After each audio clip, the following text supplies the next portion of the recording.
morning. It's already a challenge. No place to put my coffee on the podium. So anyway, welcome to eTail. I'm excited to be here, and it's great to look out and see so many folks, especially at the first session of the day, so thank you for coming.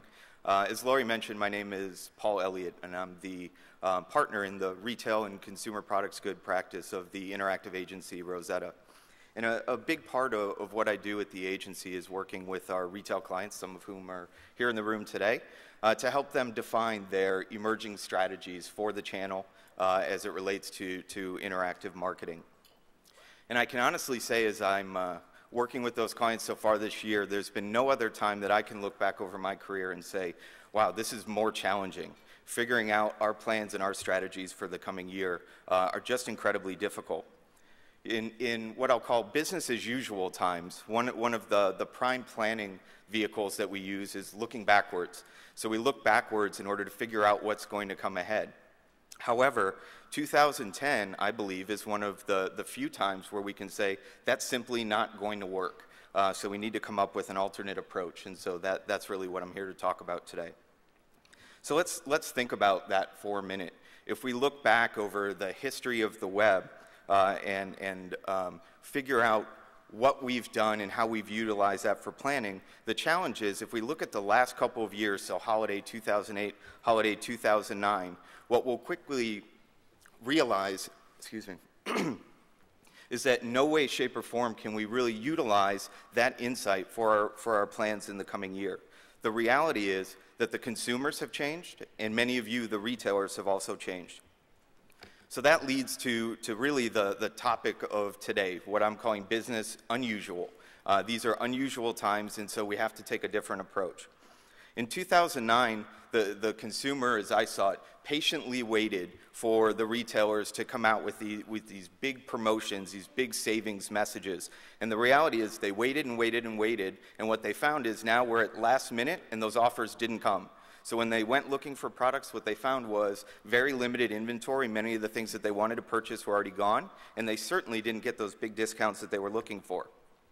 Concurrently, many of you, the retailers, also changed. Instead of setting expectations of very lofty top-line sales, you instead put a focus on bottom-line cost savings, and so limited inventory and didn't make those big margin-killing promotional offers. So what happened? This ultimately led to consumer confusion and retailer confusion. For one of the first times, we look around and say, none of us have any clue what's going on or what to do. The reality is the rules have changed. So my talk for the rest of the time this morning is going to be focused on my predictions for some of those new rules of retail. Okay? So number one, what we're seeing is the proliferation of technology and internet access are fundamentally reshaping the retail business. So what do I mean by that? So I've spent some time working with clients this year. We were looking at last year's data, and what I believe we saw is that things like Cyber Monday are disappearing as we know it. So instead, many of my clients had a Black Friday that outperformed Cyber Monday online. Why is that? You look at things like broadband internet access coming into the home, access via mobile devices, and what this said is now the consumer doesn't have to wait until Monday when they get back to work after a holiday to do their research and make their purchases. Instead, they can do it whenever they want or whenever the retailers give them the proper incentive to do so. So what we now saw, which I thought was pretty interesting, was the introduction of Cyber Monday 2 and Second Chance Cyber Monday that first made their appearance in 2009, which is really leading to the point that the consumer is dictating when and how they shop, but they are still being reactive to the promotional offers that are being made. So rule number two, consumer engagement will become much more local. So this one's really interesting when you think about it. There's a term that you may or may not have heard called hyperlocal. If you're one of the people in the room that hasn't heard hyperlocal, you certainly will, and it'll be one of those annoying buzzwords that you hear for the rest of the year. And it really came about, in large part, from Google introducing what they call their Android software program. So Android is a program by which cell phones operate. And the interesting thing that they did, unlike the iPhone before it, they said with Android, any cell phone manufacturer can use this software free of charge. And they also said we're not going to limit ourselves to one particular carrier like iPhone did with AT&T. And so what that ultimately means is there's going to be mass adoption and mass production of cell phones or mobile devices based on the Android platform. And while I love Google, I certainly know that not everything that they do is benevolent. They didn't just do it to be nice. They made this software available to everybody, so there would be mass amounts of consumers with handheld devices running on this platform. And they did it to let that consumer into their cloud of software applications. So things like Google Maps and Gmail and Google Docs all will have very tight integration into Google's mobile advertising platform. And this hyper-local targeting that comes with the mobile platform is a big part of Google's recipe for success in 2010. And how is that different? Many of us do PPC and display advertising and utilize geo-targeting. Today, that geo-targeting is based on IP address, or where my computer is entering the internet, or where my internet service provider is located. And so there's a fairly significant margin of error for that, whereas on mobile devices, we're able to triangulate in between cell towers. So there's a tower over there, and you're in the middle. I know exactly where you are. And same thing applies for those mobile devices that have an embedded GPS system. We know exactly where you are, and therefore the targeting of advertising becomes much more local and much more timely, which is the ultimate goal. So the takeaway from this is that new technology is giving us opportunities as advertisers that we didn't have before to get much closer to that one-to-one targeting or messaging, and in doing so make our advertising much more effective.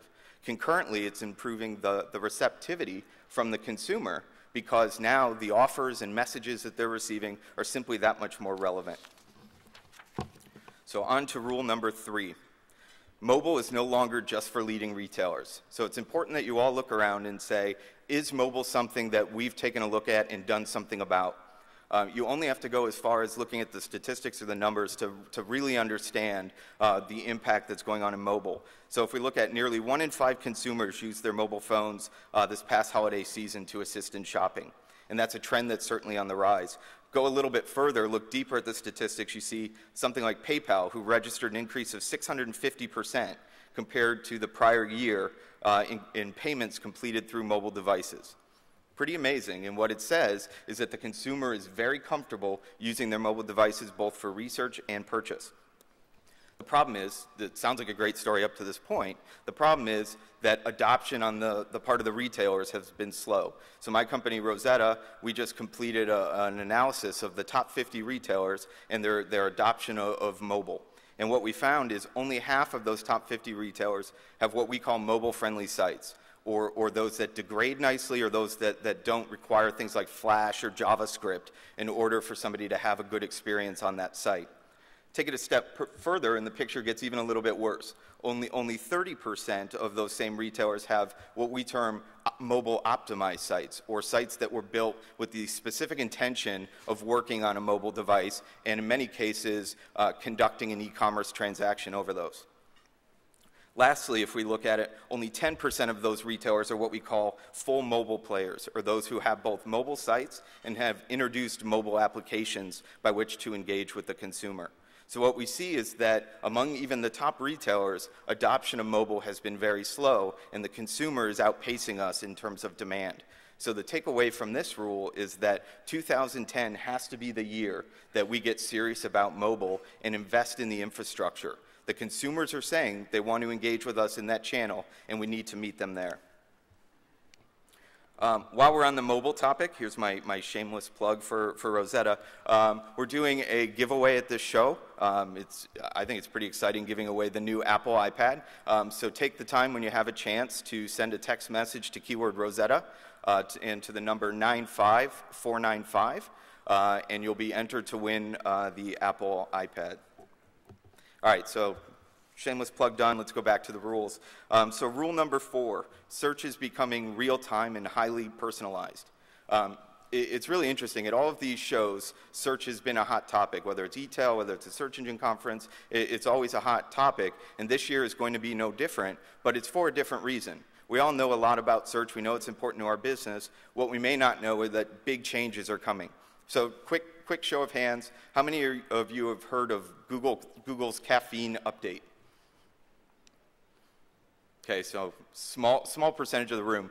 For those who haven't, it's not, Google